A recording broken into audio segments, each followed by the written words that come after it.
하나님 말씀 8장 22절부터 9장 1절까지입니다. 찾으셨으면 아멘 하시겠습니다. 다 같이 하겠습니다. 벳세다에 이르매 사람들이 맹인 한 사람을 데리고 예수께 나와 손 대시기를 구하거늘 예수께서 맹인의 손을 붙잡으시고 마을 밖으로 데리고 나가사 눈에 침을 뱉으시며 그에게 안수하시고 무엇이 보이느냐 물으시니 쳐다보며 이르되 사람들이 보이나이다. 나무 같은 것들이 걸어가는 것을 보나이다 하거늘 이에 그 눈에 다시 안수하시매 그가 주목하여 보더니 나아서 모든 것을 밝히 보는지라. 예수께서 그 사람을 집으로 보내시며 이르시되 마을에는 들어가지 말라 하시니라.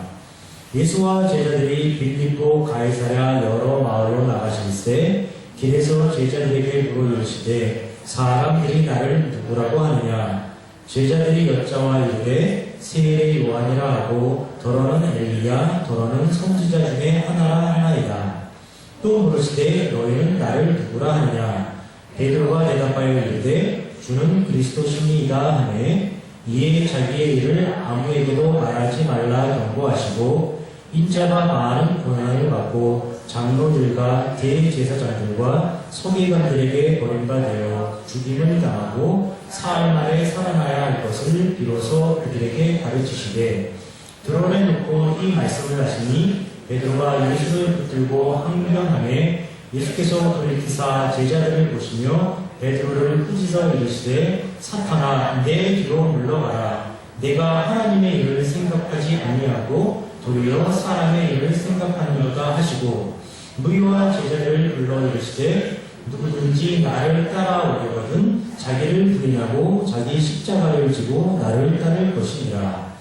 누구든지 자기 목숨을 구원하고자 하면 잃을 것이요 누구든지 나와 복음을 위하여 자기 목숨을 잃으면 구원하리라.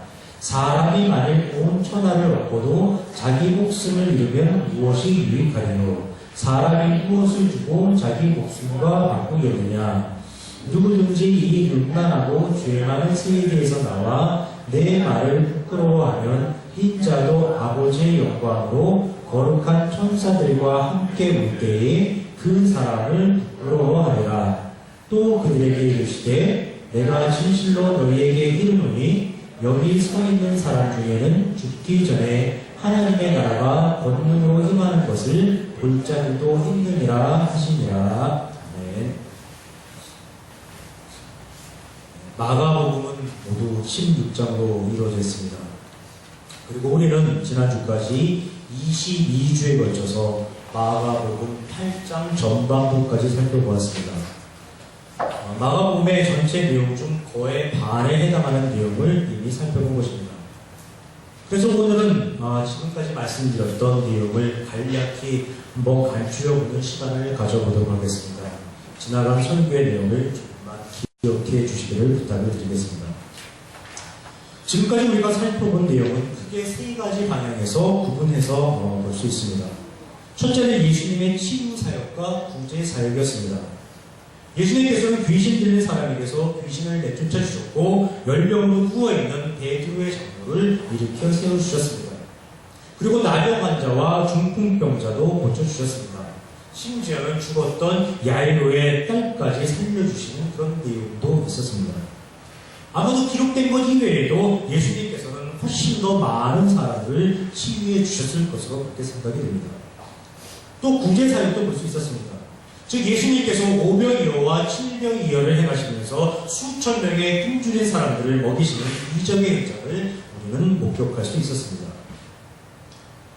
두 번째로 우리가 다루었던 주요 내용은 예수님의 사역에 대해서 자신들의 유익과 이익과 안위를 지켜내려는 바리새인 서기관들을 비롯한 당시 권력층들의 조직적인 방해 공작이었습니다.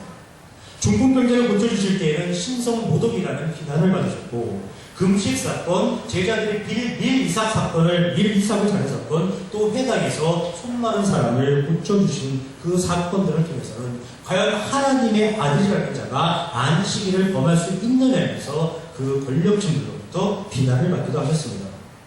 심지어는 바알세불이 들렸다고 하면서 예수님께서는 귀신 들린 자로 오해를 받기도 하셨습니다. 그럼에도 불구하고 예수님께서는 정결의식과 고르반을 통해서 권력층들의 그릇된 전통을 꼬집으셨고 이방인들에 대한 그릇된 선민의식을 날카롭게 비판하기도 하셨습니다. 예, 그렇습니다. 예수님 계신 곳에서는 항상 간수의 눈초리가 뒤따르고 있었고 사사건건 예수님의 사역에 대해서 시비를 걸고 트집을 잡는 당시 권력층들을 아주 여러 번 목격할 수 있었습니다. 세 번째로 우리가 살펴본 주요 내용은 제자들을 부르시고 가르치시는 내용이었습니다. 예수님께서는 아무런 자격과 조건을 따지지 않으시고 당시 유대 사회에서 가장 천대받던 어부나 세리 등을 제자로 부르셨습니다. 그리고 그들에게 여러 가지 비유를 말씀하시고 또 그 비유를 풀어주시면서 많은 가르침을 베풀어 주셨습니다. 또한 제자들에게 더러운 귀신을 쫓아내는 권능을 주시고 세상으로 전도 여행을 보내기도 하셨습니다. 바다 위에서 바람과 파도를 잔잔케 하시고 또 바다 위를 걸으시면서 제자들로 하여금 예수님의 존재를 깨달아갈 수 있도록 능력을 보여주시기도 하셨습니다. 지금까지 우리가 살펴본 예수님의 사역은 모두 세 가지 방향, 즉 치유 및 구제 사역, 그리고 권력층들과의 갈등 구조, 그리고 제자들에 대한 가르침으로 구분해서 관찰해 볼 수 있습니다. 그런데 우리가 반드시 기억해야 하는 것이 하나 있습니다. 그것은 사역의 방향은 세 가지였지만 목적은 단 한 가지라는 사실입니다. 즉 예수님 사역의 목적은 예수님께서 하나님이시라는 사실을 사람들로 깨닫도록 하게 하는 것이었고 사람들이 행복한 삶을 살아가기 위해서는 하나님과 하나님의 원리를 알아야 한다는 것을 선포하시는 것이었습니다. 그런데 사람들은 모두 실패했습니다. 바리새인이나 서기관 같은 권력층들도 실패했고 일반 백성들도 실패했습니다. 심지어 제자들조차도 예수님의 존재, 예수님의 목적을 전혀 이해하지 못했습니다. 지난주 살펴본 것처럼 권력층들은 눈앞에 계신 표적, 즉 예수님을 전혀 알아차리지 못한 채 그 표적을 향해서 엉뚱하게도 하늘로부터 표적을 내려달라는 그런 요구를 했습니다. 일반 백성들은 질병과 가난 등 당장의 현실 문제를 해결받는 데만 급급했습니다. 제자들 역시 예수님의 누룩 이야기를 떡 이야기로 알아들을 정도로 우둔한 상태에 머물러 있었습니다. 이 모든 사람들은 예수님을 알아보지도 못했고 예수님으로 인해서 행복하게 살아가는데도 실패했습니다. 모두가 죄인이기에, 모두가 죄에 사로잡혀 있기에, 모두가 죄의 종으로 살아가고 있기에, 그리고 모두가 하나님에 대해서 죽어있는 존재였기에 하늘로부터 온 표적, 하늘로부터 온 빛, 하늘로부터 온 예수 그리스도를 알아보지도 못했고 예수님의 사역을 전혀 이해하지도 못했던 것입니다. 그렇다면 결론은 무엇일까요? 마가복음 8장까지 기록된 내용의 결론은 무엇일까요? 그것은 지금까지의 사역으로는 안 된다는 것이었습니다.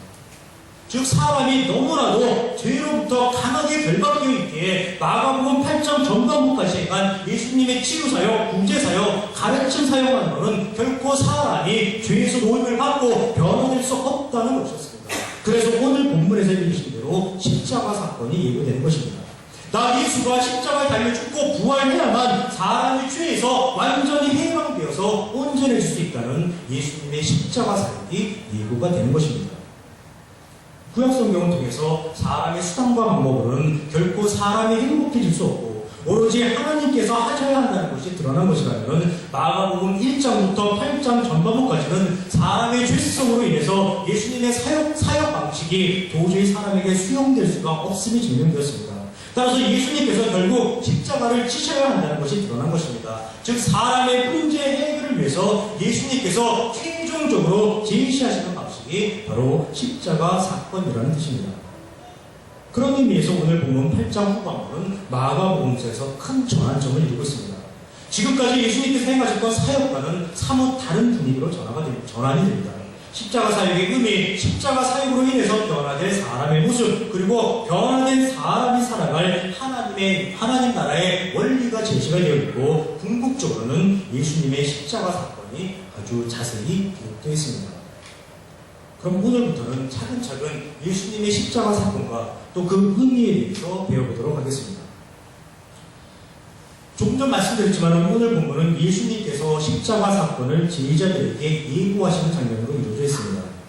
그런데 그 본문에 앞서서 우리의 눈길을 사로잡는 내용이 바로 마가복음 8장 22절로부터 26절 베스다에서 내린을 꽂혀주시는 내용입니다. 지난주 본문과도 연결성이 전혀 없고 오늘 본문과도 별로 관련이 없어 보이는 다소 좀 생뚱맞은 내용입니다. 그런데 5절밖에 안 되는 이 내용이 오늘 본문과 앞으로 행해질 예수님의 사역에 아주 중요한 단서를 제공하고 있습니다. 어떻게 그 단서를 제공하고 있는지 한번 살펴보겠습니다. 마가복음 8장 22절부터 26절 내용을 보시면 아주 재미있는 사실을 하나 발견하게 됩니다. 예수님께서 벳세다에 도착하시다 사람들이 맹인 한 사람을 데리고 와서 고쳐주시기를 간구합니다. 예수님께서는 그 맹인을 인도에서 밖으로 데리고 나가셨고 그의 눈에 침을 뱉으시면서 안수하신 후에 무엇이 보이느냐고 그 맹인에게 물어보십니다. 그러자 맹인이 사람들이 보이나이다. 나무 같은 것들이 걸어가는 것을 보나이다 라고 대답합니다. 예수님께서 치유를 해주셨는데 부작용이 나타난 것입니다. 온전히 보이지를 않고 사람들이 걸어다니는 나무처럼 보인다는 것입니다. 지금까지 이런 일이 단 한 번도 없었습니다. 아니 복음서를 통틀어서 예수님의 치유 사역이 잘못된 적이 단 한 번도 없었습니다. 그런데 이런 이상한 일이 오늘 일어난 것입니다. 침을 뱉어서 그런 것일까요? 아니면 침을 뱉고 씻지 않은 채 안수만 하셔서 그런 것일까요? 도저히 이해할 수가 없습니다. 죽은 이를 살리시기까지 하시는 예수님께서 고작 맹인의 뿔을 뜨게 하시는데 실수할 리가 전혀 없습니다. 결코 부작용이라는 것이 나타날 리가 없는 일입니다. 그렇다면 맹인에게 나타난 부작용은 누구 탓일까요? 예수님 탓일까요? 아닙니다. 예수님의 침 탓일까요? 결코 아닙니다. 하나님께서는 결코 실수하지 않는 분이시기에 하나님께서는 능력과 권세로 치유해 주시는 분이시기에 맹인에게 나타난 부작용은 하나님 탓이 아니라 예수님 탓이 아니라 결국 맹인 스스로의 탓이 된 것입니다. 치유 사역은 분명히 완벽하게 행해졌습니다. 그 증거가 맹인이 볼 수 있게 되었다는 것입니다. 다시 말해서 맹인은 더 이상 맹인이 아니라는 사실입니다. 분명히 눈앞에 무엇인가가 보이기는 하는데 단지 그것이 무엇인지 분간하지 못하고 있고 분별하지 못하고 있을 뿐입니다. 즉 사람들이 걸어다니는 나무처럼 보이는 부작용은 오로지 맹인 스스로의 탓이라는 이야기입니다. 그럼에도 불구하고 예수님께서는 맹인을 결코 책망하거나 나무라지 않습니다. 왜 분간하지 못하냐고 말씀하시지 않습니다. 왜 분별하지 못하느냐고 그 맹인을 꾸짖지 않습니다. 왜냐하면 눈뜬 맹인의 한계를 아시기 때문입니다. 사람도 처음 보는 것이고 나무도 처음 보는 것이기에 온전히 구별하지 못하는 것 당연합니다. 그래서 예수님께서는 자신의 실수이냐 오히려 모든 사실을 인정하는 것처럼 오명과 투명을 덮어서 주십니다. 그리고 그의 눈에 다시 안수하여 주십니다. 그러자 그 맹인이 완전해져서 모든 것을 밝히 보게 되었다고 성경은 기록해주고 있습니다. 예, 이것이 바로 예수님께서 일하시는 방식입니다. 예, 이것이 바로 하나님께서 사람들을 위해서 일해 주시는 방식입니다. 8장까지 기록된 예수님의 사역으로도 사람들은 죄에서 결코 돌아서지를 못했습니다. 무엇이 옳고 무엇이 그른 것인지 분간하지 못했습니다. 무엇이 진리이고 무엇이 오류인지 결코 분별해내지 못했습니다. 이것이 예수님의 탓일까요? 결코 아닙니다. 모두 사람의 탓입니다. 그렇다고 예수님은 사람을 나무라지 않았습니다. 전혀 책망하지 않았습니다. 왜냐하면 사람이 그렇게 된 궁극적인 이유가 사람 스스로의 탓이 아니라 바로 죄 때문인 줄을 너무나 확실히 아시기 때문입니다. 그래서 예수님께서는 포기하지 않으시는 것입니다. 그래서 예수님께서는 결코 물러서지 않는 것입니다. 사람 탓이 아니라 죄의 탓인 것을 아시기에 사람의 모든 문제가 죄로부터 인한 것이라는 것을 아시기에 사람이 얼마든지 행복해질 수 있는 가능성이 충분히 있다는 것을 아시기에 예수님은 결코 물러서지도 않으시고 포기하지도 않으시는 것입니다. 맹인에게 다시 안수해서 결국 밝히 보게 해주셨듯이 예수님께서 십자가를 지시고 사람들을 진리 가운데로 인도하시는 것입니다. 오로지 예수님만이 하실 수 있는 십자가 사역, 그것에 대한 예고, 그 예고가 바로 우리가 조금 전에 살펴본 8장 22절부터 26절의 내용에 해당되는 것입니다. 그런데 이 내용은 십자가 사역의 예고일 뿐만 아니라 지금부터 살펴볼 내용과도 또 아주 밀접히 관련되어 있습니다. 그 사실을 기억하시면서 설교를 들으시면 보다 재미가 더해지리라고 믿습니다. 마가복음 8장 27절 말씀을 살펴보겠습니다. 8장 27절 사람들이 나를 누구라고 하냐라고 예수님께서 제자들에게 물어보십니다. 예수님께서 물어보셨다고 해서 자신의 존재에 대해 사람들이 다르게 인식하고 있는지 그것을 정말로 궁금해하셨다거나 혹은 제자들로부터 어떤 정답을 들을 것으로 기대하시고 물으신 것으로 오해해서는 안 됩니다. 이런 표현을 질문 형식을 취한 설명문이라고 했었습니다. 즉 말씀은 사람들이 나를 누구라고 하느냐라고 물어보고 있지만은 실제로는 지금부터 내가 누구인지 설명해 주겠다라고 말하는 것이 되는 것입니다. 성경에는 많은 질문이 등장합니다. 성경에 질문이 등장하면 틀려서 벌받으면 어떡하나라고 걱정하지 마십시오. 그렇다고 또 정답을 꼭 맞춰서 상을 타야겠다라는 생각도 하지 마시기 바랍니다. 단지 한 수 배우겠다는 그런 마음 자세를 가지시면 됩니다. 문제가 등장하면 바로 이어서 예수님께서 대답을 해주시는 경우가 허다하게 많기 때문입니다. 예수님의 질문에 제자들이 세례 요한이라고 하는 사람도 있고 엘리야라고 하는 사람도 있고 선지자 중에 하나라고 이야기하는 사람도 있습니다라고 이렇게 대답을 하고 있습니다. 여러분들께 한번 제가 여쭤보겠습니다. 여러분들께 예수님은 누구라고 생각하십니까? 라고 제가 물어보다면 여러분들은 과연 무엇이라고 대답을 하시겠습니까? 아마도 세례 요한이라고 엘리야라고 그리고 선지자 중에 하나라고 대답할 분은 한 분도 일정이 안 계실 것입니다. 왜냐하면 우리는 예수님과 그 사람들이 분명히 다른 존재라는 사실을 이미 성경을 통해서 확실히 알고 있기 때문입니다. 그런데 구체적인 특정의 이름을 거론하지 않고 이미지만을 떠올린다면 우리들도 예수님을 침례 요한이라고 또 엘리야라고 선지자 중에 하나라고 말하는 사람들과 큰 차이가 없다는 것을 쉽게 발견하게 됩니다. 즉 오늘날 사람들은 비록 세례 요한, 엘리야, 선지자 중 하나라는 특정 인물의 이름을 언급하지는 않지만 당시 이스라엘 사람들이 생각했던 예수님에 대한 이미지와 아주 유사한 이미지를 가지고 있다는 뜻입니다. 예수님이 누구냐고 물어본다면 혹자들은 이렇게 대답할 것입니다. 예수님은 종교인입니다. 기독교의 창시자였고 명사가였고 새로운 시대가 도래할 것을 선포하였다. 이 세상에 속한 것이 아닌 하나님의 나라라는 것을 선포하던 인물이었다. 이 실제로 이렇게 말하는 사람들이 많이 있습니다. 종교 연구가들은 다 이렇게 이야기를 하고 있고 예수님을 기독교와 연관된 특정 인물로만 생각하는 사람들은 다 이런 식으로 말하는 부에 속한 사람들입니다. 이 말을 오늘 본문 속에서 사람들이 한 말로 바꿔서 표현하면 바로 예수님은 세례 요한이다라고 말하는 것과 같은 표현입니다. 당시 사람들에게 있어서 세례 요한은 종교인이었습니다. 그의 생활 근거지는 광야였고 옷은 약대 털옷을 입고 있었고 음식은 메뚜기와 석청이었습니다. 명상과 기도를 즐겨하는 사람이었고 회개하라 천국에 가까이 왔다라고 말하면서 새 시대 새 세상을 선포했던 그런 사람이었습니다. 사람들이 대답한 세례 요한이라는 말 속에는 특정의 인물이 아니라 세례 요한이 가지고 있던 그런 특정의 이미지를 의미하는 것입니다. 오늘날 또 어떤 사람들은 예수님이 누구시냐는 그런 질문에 대해서 그는 신비한 인물이었다라고 대답하기도 합니다. 오늘날 대부분의 기독교 성도를 포함해서 기독교 성도가 아닌 세상 사람들이 예수님에 대해서 알고 있는 내용들은 대체적으로 어떤 것들일까요? 이 많은 사람들이 예수님에 대해서 알고 있는 내용은 주로 신비한 이적과 관련된 것들입니다. 예수님은 이적과 기적을 많이 한 신비한 인물이었다. 떡 5개와 물고기 2마리를 가지고 수천 명을 모시는 놀랍고 신비로운 재주가 있었다. 물론 포도주를 만들었다는 이야기도 있고 많은 병을 고치고 심지어는 죽은 자를 살렸다고도 알려져 있다. 이렇게 말들을 합니다. 이렇게 말하는 것을 오늘 본문 속에서 사람들이 한 말로 바꿔 표현하면 바로 예수님은 엘리야다라고 말하는 것과 똑같은 표현입니다. 왜냐하면 당시 이스라엘 사람들에게 엘리야는 신비한 인물이었던 것입니다.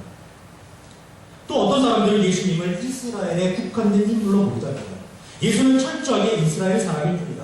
이스라엘을 위해서 태어났고 이스라엘을 벗어난 적이 단 한 번도 없으며 오직 이스라엘과 관련된 일만을 했다라고 얘기를 합니다. 이렇게 말하는 것을 오늘 본문 속에서 사람들이 한 말로 바꿔 표현하면 바로 예수님은 선지자 중에 하나다라고 말하는 것과 똑같은 표현입니다. 인도에는 마하트마 간디가 있고 미국에는 아브라함 링컨이 있고 남아프리카에는 만델라가 있고 우리나라에는 김구 선생이 있듯이 이스라엘에는 예수가 있었다라고 주장하는 것과 전혀 다르지 않습니다. 이런 분들은 대부분 예수님을 이스라엘을 위해서 이스라엘 민족을 위해서 수고하고 애를 쓴 이스라엘의 애국자, 이스라엘의 민중운동가, 이스라엘의 사회개혁가적으로만 예수님을 생각하고 있는 것입니다. 다시 말해서 오늘 본문 마가복음 8장 28절 제자들이 여자와 이르되 세례 요한이라고 하고 더러는 엘리야 더러는 선지자 중에 하나이다라는 말을 바꿔 표현하면 사람들은 예수님을 공덕을 강조하는 종교인으로 생각하기도 하고 특별한 능력을 가진 신비한 인물로 생각하기도 합니다. 또 어떤 사람들은 예수님을 이스라엘을 개혁할 사회 개혁가로 생각하고 있습니다라고 제자들이 예수님에게 대답해주고 있는 것과 똑같은 것입니다. 사람들이 이런 생각이 옳은 생각일까요? 그런 생각일까요? 물론 그렇다는 생각입니다. 사람들은 여전히 예수님이라는 존재와 예수님의 사역에 대해서 전혀 인식하지 못하고 있는 것입니다. 이런 사람들을 향해서 지난주 예수님께서 하신 말씀이 바로 아직도 깨닫지 못하느냐였습니다. 그리고 눈을 뜨게 해주었지만은 사람과 나무도 온전히 분별하지 못하는 오늘 맹인과 다름없다는 것입니다. 사람들의 생각이 그릇된 생각이라는 증거가 예수님의 침묵과 연이어서 나오는 예수님의 질문입니다. 즉 예수님은 사람들의 생각에 대해서 옳다 그르다라고 아무 말씀도 하지 않으시고 침묵만 지키시다가 이번에는 제자들을 향해서 그렇다면 너희는 나를 누구라고 하느냐라고 물어보신 것입니다. 사람들의 생각이 맞는 것이라면 제자들의 생각을 따로 물어보실 필요가 전혀 없습니다. 그저 그 대답에 대해서 옳은 대답이다라고 선언하시고 부연 설명만 해주면 되는 것입니다. 그러나 예수님이 세례 요한이라는 엘리야라는 선지자 중에 하나라는 그 사람들의 생각이 그릇된 것이기에 그리고 예수님의 존재와 예수님의 사역에 대한 정확한 설명이 될 수 없는 그런 대답이기에 예수님께서는 아무 말씀도 하지 않으시고 침묵만 지키시다가 제자들에게 따로 그들의 생각을 물어보시는 것입니다. 예수님께서는 너희는 나를 누구라고 하느냐라고 제자들에게 물어보셨습니다. 그러자 베드로가 주는 그리스도이십니다라고 대답을 합니다. 아주 멋있는 대답입니다. 정말로 흠잡을 데 없는 그런 대답입니다. 베드로가 대답을 하였지만 베드로 혼자만의 생각은 분명히 아닐 것입니다. 아마 대부분의 제자들도 속으로 똑같은 대답을 했을 거라고 저는 생각합니다. 그런데 이 대답을 하면서 베드로는 과연 어떤 생각을 했을까요? 그리고 베드로의 대답을 듣는 제자들은 또 어떤 생각을 했을까요? 베드로의 대답을 듣는 순간에 다른 제자들은 모두 빙고라고 속으로 외쳤을 것입니다. 그렇지, 맞는 답이네 라고 속으로 생각을 했을 것입니다. 베드로 역시 틀림없이 정답일 것이라고 확신을 했을 것입니다. 왜냐하면 그들의 생각으로는 그리스도가 정답이 될 수밖에 없기 때문입니다. 세례 요한도 아니고 엘리야도 아니고 선지자도 정답이 아니라면 그리스도가 정답이 될 수밖에 없기 때문입니다. 베드로를 비롯한 제자들이 왜 정답이라고 확신했는지를 이해하기 위해서는 그리스도라는 말의 정확한 의미와 당시 시대 상황을 한번 살펴봐야 합니다. 그리스도에 해당하는 헬라어는 크리스토스이고 헬라어 크리스토스에 해당하는 히브리어는 메시아입니다. 그리고 그 의미는 하나님의 기름 부음을 받은 자입니다. 즉 기름을 부었다라는 히브리어 동사가 메사흐이고 기름 부음을 받은 사람 그 사람을 히브리어로는 메시아라고 하는 것입니다. 그리고 그 메시아를 헬라말로 번역하면 크리스토스 즉 그리스도가 되는 것입니다. 구약시대의 기름 부음을 받은 자라는 말은 일반적으로 거룩한 기름으로 부음받은 자, 즉 제사장들이나 이스라엘 왕들을 지칭하는 말이었습니다. 그리고 이 말 속에는 하나님에 의해서 선택받은 자, 하나님에 의해서 구별된 자라는 그런 의미가 담겨 있었습니다. 그런데 구약시대의 말기에 이르자 그 의미가, 즉 기름 부음을 받은 자라는 말이 단순히 제사장이나 왕을 지칭하는 것이 아니라 더욱더 특별한 의미를 띠게 되었습니다. 즉 로마의 식민 통치하에서 고통받는 이스라엘 백성을 구원하고 의로운 이스라엘 왕국을 건설하기 위해서 하나님으로 의해서 기름 부음을 받은 자, 즉 하나님의 권세와 능력을 부여받은 왕을 그로 가리키는 말로 서서히 변화가 된 것입니다. 그리고 그 왕, 즉 히브리어로 메시아, 헬라어로 크리스토스, 다시 말해서 그리스도가 곧 이스라엘 땅에 임할 것이라는 소문이 이스라엘 전역에 널리 확산되어 있었습니다. 이러한 시대적 상황에서 제자들이 예수님을 그리스도로 인식하는 것 너무나 당연한 것이었습니다. 그런데 주는 그리스도이십니다라고 이렇게 베드로가 대답을 했습니다. 그럼 베드로의 이 말은 과연 맞는 말일까요? 베드로가 정답을 확신하면서 호기롭게 대답을 했고 제자들 역시 빙고로 맞장구 쳐주었지만 이 말은 과연 정답인가요? 결론부터 말씀드리자면 베드로의 이 대답도 정답은 아닙니다. 예수님은 그리스도라는 말 자체가 틀린 말은 아니지만 그 의미가 완전히 다르기 때문입니다. 즉 예수님이 그리스도이신 것은 맞지만은 베드로나 제자들이 생각하는 그런 의미의 그리스도가 전혀 아니라는 뜻입니다. 그 첫 번째 증거가 마가복음 8장 30절로부터 31절입니다. 이렇게 기록이 되어 있습니다. 이에 자기 일을 아무에게도 말하지 말라 경고하시고 인자가 받은 많은 고난을 받고 장로들과 대제사장들과 서기관들에게 버림받아 죽임을 당하고 사흘 만에 살아나야 할 것을 비로소 그들에게 가르치시되라고 기록하고 있습니다. 예수님의 질문은 단순히 질문이 아니라 질문의 형식을 띤 설명이라고 했습니다. 지금 예수님께서는 예수님의 존재와 예수님께 닥칠 일, 즉 십자가 사건을 제자들에게 설명해 주고 있습니다. 그런데 그 설명의 내용이 베드로나 제자들이 생각하고 기대했던 것과는 너무나 딴판입니다. 제자들과 그 베드로가 생각했던 그 그리스도의 이미지와 예수님께서 말씀하시는 내용과는 완전히 딴판입니다. 즉 주는 그리스도이십니다라는 베드로의 대답은 정답이 아니었다는 뜻입니다. 베드로의 대답이 정답이 아니라는 두 번째 증거가 8장 32절부터 33절까지입니다. 이렇게 기록이 되어 있습니다. 베드로가 예수를 붙들고 항변하매 예수께서 돌이키사 제자들을 보시며 베드로를 꾸짖어 이르시되 사탄아 내 뒤로 물러가라. 내가 하나님의 일을 생각하지 아니하고 도리어 사람의 일을 생각하는구나입니다. 예수님께서 고난을 받으시고 또 죽임을 당하시고 사흘 만에 살아나야 할 것을 말씀하시자 베드로가 예수님께 항변하고 있다고 성경은 기록하고 있습니다. 왜 베드로가 예수님에 대해서 항변하였을까요? 자신이 생각하는 그 그리스도의 의미와 예수님께서 하신 말씀 사이에 너무나도 큰 차이가 있기 때문입니다. 우리는 베드로를 억울하고 단순히 무식하거나 또 베드로의 어떤 격정적인 성격으로 인해서 감정적인 사람으로 생각할 필요가 많습니다. 그렇지만 베드로는 결코 무식하거나 감정적인 사람이 결코 아닙니다.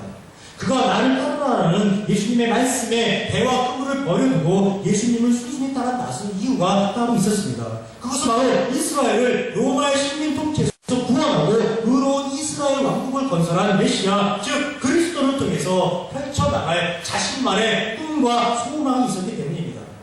그럼 베드로의 생각에 예수님께서 하셔야 할 예수님의 일은 따로 있습니다. 보다 정확하게 말씀드리자면 예수님을 통해서 예수님을 이용해서 베드로 자신이 해야 할 일이 있고 베드로 자신이 이루어낼 일이 있다는 것입니다.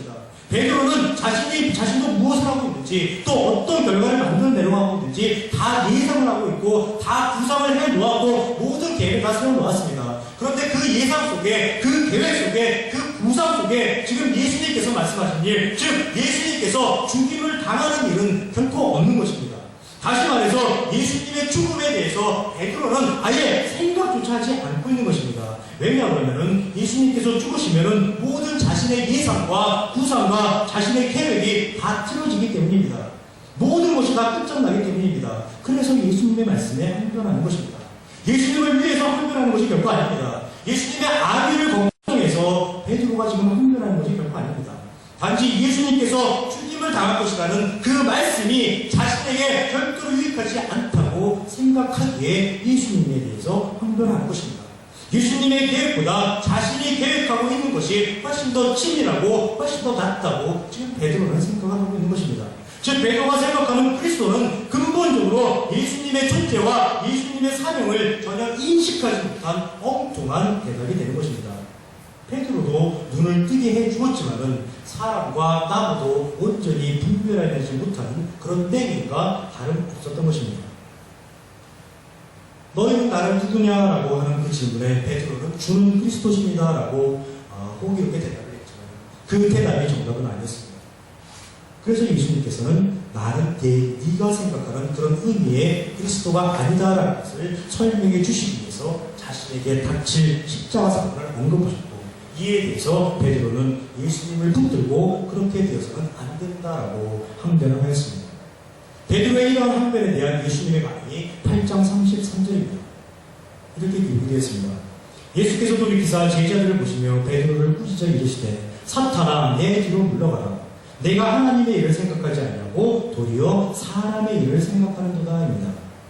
꾸짖어 이르시되라고 성경이 기록하고 있고 예수님께서 베드로를 사탄아라고 부르시니까 정말로 예수님께서 아주 신랄하고 단호하고 엄격하게 베드로를 꾸짖는 것처럼 그렇게 보일 수가 있습니다. 그렇지만 사탄아 내 뒤로 물러가라라는 말씀은 결코 꾸짖음이 아닙니다. 비난과 책망이 아닙니다. 예수님께서 베드로를 정말로 사탄으로 생각을 하셨다면 어떻게 말씀을 하셔야 합니까? 사탄아 썩 물러가라. 사탄아 내 앞에서 썩 물러가라. 사탄아 속히 나를 떠나라 라고 말씀을 하셔야만 합니다. 마태복음 4장에 예수님께서 사탄과 대면하신 장면이 나와 있습니다. 그 장면에서 예수님께서 사탄에게 시험을 다 받으신 후에 그 사탄을 향해 하신 말씀이 바로 사탄아 물러가라 였습니다. 그런데 오늘 베드로를 향한 예수님의 말씀은 사탄아 물러가라 아닙니다. 사탄아 내 뒤로 물러가라입니다. 즉 지금 예수님은 사탄 대하듯이 베드로를 대하고 있는 것이 아니라는 것을 성경은 강조하고 있는 것입니다. 베드로가 무슨 말을 할지도 예수님은 이미 다 알고 계시고 왜 그렇게 말하고 있는지도 다 알고 계십니다. 베드로가 항변하는 것에 대해서 네가 감히 나를 배신해라고 베드로를 책망하시는 것이 결코 아니라는 말씀입니다. 오늘 말씀 전반부에 예수님께서 눈을 뜨게 해주셨지만은 사람과 남도 제대로 분별하지 못하는 내기 이야기를 해드렸습니다. 그때 예수님은 않았고 책망하지도 않았습니다. 왜냐하면 그 맹인의 잘못이 아니기 때문입니다. 그것이 그의 한계였기 때문입니다. 그 사실을 너무나 잘 아시는 예수님께서 다시 그의 눈에 안수해서 그가 온전히 볼 수 있도록 온전히 이해할 수 있도록 예수님께서 만들어주셨습니다. 지금 베드로의 상황도 똑같은 상황입니다. 베드로가 예수님께서 예고하신 십자가 사건에 대해서 항변한 이유 베드로의 탓이 결코 아닙니다. 모두가 죄의 탓입니다. 그 죄로 인해서 베드로는 한계를 드러내는 것이고 그 죄인의 한계를 다 아시는 예수님이시기에 사탄아 물러가라라고 말씀하시는 것이 아니라 사탄아 내 뒤로 물러가라라고 말씀하시는 것입니다. 즉 이 말씀은 베드로야 사탄을 피해서 내 뒤로 숨거라라고 말씀하시는 것과 동일한 의미가 되는 것입니다. 사탄아라고 표현할 경우에서 결코 베드로를 꾸짖고 책망하는 것이 아니고 제자로서 베드로의 자격이 없음을 선언하신 것이 아닙니다. 모든 것을 다 이해하시고 다 끌어안아 주신 것입니다. 그것이 바로 하나님께서 일하시는 방식이고 예수님께서 사람들을 위해 일해 주시는 방식입니다. 예수님께서는 사탄아 내 뒤로 물러가라고 말씀하신 이후에 계속해서 베드로를 향해서 내가 하나님의 일을 생각하지 아니하고 도리어 사람의 일을 생각하는도다 라고 말씀하셨습니다. 이 말씀도 역시 베드로를 책망하는 말씀이 아닙니다. 혹자는 베드로가 사람의 일을 생각했다고 해서 그를 비난하기도 합니다. 제자라는 사람이 뭐 그래라고 나무라기도 합니다. 그러나 그러시면 되지 않습니다. 예수님께서도 꾸짖지 아니하시고 책망하지도 아니하시는데 사람이 우리가 그렇게 하면 안 됩니다. 왜냐하면 베드로는 최선을 다하는 것이기 때문입니다. 그가 알고 있는 지식, 그가 가지고 있는 경험, 그가 가지고 있는 능력을 총동원해서 사람의 일을 생각한 것이고 그것의 결과가 바로 예수님께 합류한 것입니다. 이 말을 달리 표현하면 베드로가 그의 모든 지식, 그의 모든 경험, 그가 가지고 있는 모든 능력을 총동원하더라도 하나님의 일을 결코 생각할 수 없다는 뜻입니다. 하나님의 일을 절대로 알 수 없다는 뜻입니다. 예, 베드로는 최선을 다했습니다. 그의 역량을 총동원했습니다. 그런데도 하나님의 일을 알 수도 없고 하나님의 일을 결코 생각해낼 수도 없는 것입니다. 왜 그럴까요? 그것이 베드로의 한계이기 때문입니다. 그것이 죄인 되었던 베드로의 한계이기 때문입니다. 예수님께서는 이런 베드로의 한계를 아실까요? 모르실까요? 예, 당연히 알고 계십니다. 베드로가 사람의 일만 생각하는 것이 당연한 것이라는 것을 예수님은 알고 계십니다. 하나님의 일을 생각하지 않는 것이 아니라 아예 그런 것, 즉 하나님의 일이 있는지조차도 모르고 있다는 사실을 예수님은 알고 계십니다. 모르는 사람에 대해서 꾸짖는다고, 모르는 사람에 대해서 책망한다고, 모르는 사람에 대해서 비난한다고 그 사람이 알 수 있게 되는 것이 결코 아닙니다. 그렇다면 다음에 예수님께서 하실 일이 무엇이겠습니까? 하나님의 일이 있는지조차도 모르는 사람에 대해서, 하나님의 일이 무엇인지도 모르는 사람에 대해서 예수님께서 하실 일이 무엇이겠습니까? 당연히 예수님께서는 하나님의 일이 어떤 것인지를 설명해 주는 내용인 것입니다. 하나님의 일이 무엇인지를 베드로와 제자들에게 가르쳐주는 내용일 것입니다. 그래서 등장하는 내용이 바로 마가복음 8장 34절, 8장 37절 말씀인 것입니다. 마가복음 8장 34절에서 37절 말씀, 우리 다 같이 한번 이 말씀을 우리가 한 목소리로 한번 합독을 해보겠습니다. 마가복음 8장 34절부터 37절까지입니다. 다 같이 한번 합독하겠습니다. 무리와 제자들을 불러 이르시되 누구든지 나를 따라오려거든 자기를 부인하고 자기 십자가를 지고 나를 따를 것이니라. 누구든지 자기 목숨을 구원하고자 하면 잃을 것이요 누구든지 나와 복음을 위하여 자기 목숨을 잃으면 구원하리라. 사람이 만일 온 천하를 얻고도 자기 목숨을 잃으면 무엇이 유익하리요? 사람이 무엇을 주고 자기 목숨과 바꾸겠느냐? 읽고 나시니까 느낌이 어떻습니까? 거룩한 부담감이 밀려드십니까? 혹시 거룩한 사명감이 넘치십니까? 복음을 위해서, 진리를 위해서 목숨을 바친 순교자들의 거룩한 삶이 머릿속에 떠오르십니까? 우리 모두가 자주 부르는 사명이라는 노래의 노랫말, 험한 삶도 나는 괜찮소, 바다 끝이라도 나는 괜찮소, 죽어가는 저들을 위해 나를 버리길 바라오라는 그런 노랫말이 머릿속에 아른거리십니까? 나도 복음과 진리를 위해서 내 한 목숨 총애와 같이 버릴 수 있다는 그런 다짐과 각오가 굳건하게 마음 가운데 세워지십니까? 그런 마음이 생기신다면 이 본문을 잘못 읽으신 것입니다. 불행하게도 이 본문을 완전히 거꾸로 이해하고 있다는 뜻입니다. 조금 전 제가 말씀드리기로 이 내용은 예수님께서 하나님의 일이 어떤 것인지를 베드로에게 그리고 제자들에게 설명해 주는 것이라고 말씀드렸습니다. 하나님의 일이 무엇인지 전혀 모르기에 오로지 사람의 일만 생각하는 베드로와 제자들에게 하나님의 일은 이런 것이야 라고 설명해 주는 것이라고 말씀드렸습니다. 예, 그렇습니다. 이 내용은 하나님께서 하실 하나님의 일을 선포하는 것입니다. 사람이 할 일이 결코 아니라는 뜻입니다. 따라서 우리는 이 말씀을 통해서 부담감이나 사명감을 느끼는 것이 아니라 평안함과 안도감을 느껴야만 합니다. 그런데 안타깝게도 오늘날 대부분의 성도들은 이 말씀을 통해서 평안과 안식과 행복을 느끼지 못합니다.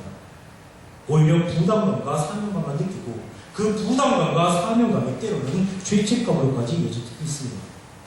그 이유는 이 말씀을 근거로 대부분의 교회에서 제자도, 즉 제자의 길을 강조하기 때문입니다. 성도의 사명을 강조하기 때문입니다. 온전한 제자가 되기 위해서는 자기 한 목숨 내놓을 수 있어야 하고 그렇게 말을 합니다. 또 온전한 성도가 되기 위해서는 자기 한 목숨 물론이고 자기 가족들마저도 등질 수 있다라고 그렇게 선언합니다. 하나님의 일이 어느새 제자들이 해야 할 일, 그리고 성도가 해야 할 일, 그리고 사람들이 해야 할 일로 둔갑해버렸습니다. 그러니까 신앙생활이 즐겁지가 않고 신앙생활이 결코 행복하지 않은 것입니다. 그러니까 기독교 성도라는 것이 결코 자랑스럽지 않은 것입니다. 모두가 다 오해입니다. 모두가 하나님에 대한 오해이고 성경에 대한 오해이고 기독교에 대한 오해에서 비롯된 것입니다. 이런 오해에 빠진 하나님의 성도들을 향해서 하나님께서 하시는 말씀이 무엇입니까? 바로 너희가 아직도 깨닫지 못하느냐입니다. 눈을 뜨게 해주었지만은 사람과 나무도 제대로 분별하지 못하고 분간하지 못하는 그 내기가 다름없다는 것입니다. 온전히 눈을 뜨시기를 축원합니다. 온전한 깨달음을 소유해 나가시기를 주님의 이름으로 축원합니다. 복음과 진리 가운데 평안과 안식과 행복이 충만한 그런 삶 되시기를 주님의 이름으로 축원합니다. 그럼 조금 전 우리가 함께 읽은 본문을 통해서 예수님께서는 과연 궁극적으로 무엇을 말씀하시고자 하는 것인지 한번 바라보도록 하겠습니다. 먼저 마가복음 8장 36절부터 37절 말씀부터 살펴보겠습니다. 이렇게 기록되어 있습니다. 사람이 만일 온 천하를 얻고도 자기 목숨을 잃으면 무엇이 유익하리요? 사람이 무엇을 주고 자기 목숨과 바꾸겠느냐라고 그렇게 기록하고 있습니다. 지극히 당연한 이야기입니다. 사람에게 가장 중요한 것은 바로 자기 자신입니다. 자기 목숨입니다. 사람이 하는 모든 일은 다 자기 잘 살자고 하는 일입니다. 이 자기 목숨보다 소중한 것 있을 수가 없습니다. 예수님께서도 이 사실을 인정해 주시는 것입니다. 따라서 이 세상에서 가장 소중한 자기 목숨을 스스로 부인할 수 있는 사람은 결코 없습니다.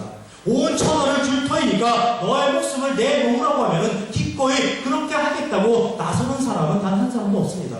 진리를 위해서 십자가를 지라고 하면 기쁜 마음으로 십자가를 칠 사람 단 한 사람도 없습니다. 예, 그런 사람은 단 한 사람도 있을 수가 없습니다. 그런데 그런 사람에게 오늘 8장 34절 누구든지 나를 따라오려거든 자기를 부인하고 자기 십자가를 지고 나를 따를 것이니라 라고 예수님께서 말씀하십니다. 이게 말이 됩니까? 이게 말이 된다고 생각하십니까? 세상에서 가장 소중한 것이 자신의 목숨이라는 것을 예수님도 인정해 놓고 예수님을 따르려면 자기를 부인하고 자기 십자가를 지고 그렇게 요구합니다. 이것이 정말 말이 되는 요구일까요? 아무리 사람을 지으신 하나님이라고 해도 아무리 예수님이라고 해도 이건 너무하신 거 아닙니까? 이 하나님께서는 그러시면 안 됩니다. 만약 하나님이 그런 분이시라면 저런 그런 하나님 절대로 믿지 않습니다. 당장 하나님 떠나고 맙니다. 그리고 다시는 하나님 곁으로 돌아오지 않습니다. 하나님께서 정녕 이런 일을 원하시는 것입니다. 결코 그렇지가 않을 것입니다. 그렇다면 누구든지 나를 따라오려거든 자기를 부인하고 자기 십자가를 지고 나를 따를 것이라는 말씀은 글자 그대로의 의미가 아닐 것입니다. 우리가 일반적으로 지금까지 알고 있었던 그런 의미가 절대 아니라는 사실입니다. 그럼 그 뜻은 과연 무엇일까요? 그 뜻은 그럴 사람이 없다입니다. 그렇게 할 수 있는 사람이 없다입니다. 즉 사람은 자기 스스로를 부인할 수도 없고 자기 십자가를 스스로 질 수도 없고 예수님을 스스로 따를 수도 없다는 것입니다. 즉 사람 스스로의 수단과 방법으로는 구원에 이룰 수 없다는 것을 의미하는 표현입니다. 이 사실을 한 번 더 강조해주는 표현이 바로 8장 35절입니다. 누구든지 자기 목숨을 구원하고자 하면 잃을 것이요 누구든지 나와 복음을 위하여 자기 목숨을 잃으면 구원하리라 라는 말씀입니다. 누구든지 자기 목숨을 구원하고자 하면 잃을 것이요 라고 예수님께서 말씀하셨습니다. 이 말씀은 요즘 성황리에 상영 중인 명량이라는 영화에서 이순신 장군이 말씀하신 아직도 살고자 하는 이가 있더냐, 살고자 하면 죽을 것이요 죽고자 하면 살 것이니라는 그런 말씀과 혼동해서는 안 됩니다. 죽을 각오로 싸우면 반드시 승리할 것이라는 그런 의미가 절대로 아니라는 말씀입니다. 누구든지 자기 목숨을 구원하고자 하면 잃을 것이오니 사람은 당연히 스스로 살고자 노력을 하지만은 스스로 살고자 여러 방식을 찾아 나서지만은 사는 방식이 결코 없다는 것입니다. 즉 사람 스스로가 살아갈 수 있는 방법은 존재하지 않는다는 것입니다. 그렇다면 사람은 어떻게 됩니까? 사람은 끝나는 것입니다. 방식이 없으면 끝입니까? 예, 방식이 없으면 끝입니다. 예, 사람으로서는 도저히 방법이 없습니다. 그래서 누구든지 잃을 것이요 라고 표현하는 것입니다. 사람에게는 방법이 없기에 누구든지 잃을 수 없다라고 그렇게 말씀하신 것입니다. 그럼 이런 사람들을 어떻게 하실까요? 하나님께서는 이런 사람들을 어떻게 하실까요? 그냥 내버려 두실까요? 아닙니다. 결코 내버려두지 않습니다. 결코 내버려둘 수 없기에 예수님께서 오신다는 것입니다. 내버려둘 수 없기에 예수님께서 이 땅에 오셔서 사람들을 위해서 십자가를 지신다는 것입니다. 사람으로서는 스스로 감당할 수 없는 일이기에 나 예수가 하겠다라고 선언하시는 말씀, 그 말씀이 바로 누구든지 나와 복음을 위해서 자기 목숨을 잃으면 구원하리라가 되는 것입니다. 누구든지 나와 복음을 위해서 자기 목숨을 잃으면이라고 표현하고 있다고 해서 이것을 구원의 조건으로 오해하시면 안 됩니다. 사람은 하나님을 모르고 진리를 모르고 복음을 모릅니다. 자기 목숨을 결코 내놓을 수도 없는 그런 존재입니다. 그런 사람에게 조건을 제시해봤자 아무 소용이 없습니다. 결코 조건이 아니라는 것입니다. 그저 하나님께서 내가 너희를 구원하리라라고 선언하는 것입니다. 하나님의 일방적인 약속입니다. 사람 스스로의 방식으로는 도저히 될 수가 없는 일임을 너무나도 잘 아시는 예수님이시기에 나 예수가 해주겠다라고 선언하는 겁니다. 나 예수가 십자가를 지겠다라고 사람에게 약속해 주시는 것입니다. 나 예수가 너희들을 구원해 주겠다라고 다짐을 해 주시는 것입니다. 따라서 마가복음 8장 34절에서 35절은 이렇게 표현하는 것입니다. 누구든지 생명의 길, 영생의 길로 가야 하는데 너희들에게는 그 길을 찾아갈 수 있는 수단과 방법이 결코 없어. 너희들 스스로 아무리 찾고 수고하고 애를 써도 다 헛된 일이야. 죽음의 길로 밀 뿐이야. 그래서 나 예수가 오고 나 예수가 십자가를 지고 부활해서 너희들을 생명의 길, 영생의 길로 인도해 줄게. 예, 8장 34절에서 35절 말씀은 이렇게 내용이 되는 것입니다. 예, 하나님께서 하실 하나님의 일을 선포하시는 내용입니다. 그리고 예수님의 그 십자가 사역으로 임한 결과가 마가복음 8장 38절부터 9장 1절까지입니다. 38절에서 누구든지 이 음란하고 죄 많은 세대에서 나와 내 말을 부끄러워하면 인자도 아버지의 영광으로 거룩한 천사들과 함께 올 때에 그 사람을 부끄러워하리라 라고 말씀하셨습니다. 이 말씀은 나를 믿지 않는 자들을 정말 부끄럽게 여길 것이라는 뜻이 결코 아닙니다. 비록 이 세상은 죄로 가득 찬 세상이지만은, 죄로 가득 찬 흉악하고 포악한 세상이지만은, 나 예수와 나의 말을 부끄러워하는 이가 단 한 사람도 없을 것이라는 뜻입니다. 꼭 그런 세상을 나 예수가 만들어내고 너희들에게 선물로 줄 것이라는 예수님의 다짐이고 하나님의 약속입니다. 또 9장 1절, 또 그들에게 이르시되 내가 진실로 너에게 이르노니 여기 서 있는 사람 중에는 죽기 전에 하나님의 나라가 권능으로 임하는 것을 볼 자들도 있느니라 하시니라 라고 이렇게 기록이 되었습니다. 이 말씀도 예수님의 죽음과 부활로 말미암아서 구원을 받고 죄에서 노임을 받아 그 구원의 은혜를 누리며 기쁘고 즐겁게 행복하게 살아갈 사람들이 지금 예수님이 계신 그 자리에 함께 있다는 예수님의 선포가 되는 것입니다. 우리가 바로 그런 사람들입니다. 예수님의 보혈의 능력으로 구원을 받고 죄에서 해방되어서 의인으로 변화되었고 의인의 삶, 성도의 삶, 하나님의 백성, 하나님의 자녀된 삶을 살아가는 바로 그런 존재라는 사실입니다. 하나님의 권능으로 임한 하나님의 나라를 살아가는 존재, 그 존재가 바로 여러분과 저 우리라는 사실입니다. 예, 우리는 예수님께서 다 이루셨다고 말씀하신 대로 다 이룬 자들입니다. 예수님으로 인해서 완성된 구원의 은혜를 누리는 자들입니다. 그런데 이것을 온전히 알지 못합니다. 제대로 이해하지 못한 상태에서 신앙생활을 하고 있고 살아갈 때가 너무나 많습니다. 예수님이 눈을 뜨게 하였지만은 나무인지 사람인지 제대로 분별도 못하는 맹인처럼 살고 있을 때가 너무나도 많습니다. 성도가 어떤 존재인지 알아가시기를 축원합니다. 어떻게 우리가 구원을 받았고 우리가 어떤 존재가 되었고 또 어떻게 살아가야 하는지를 성경을 통해서 또 말씀을 통해 알아가시는 그 온전한 당일의 성도가 되시기를 주님의 이름으로 축원합니다. 기도하시겠습니다.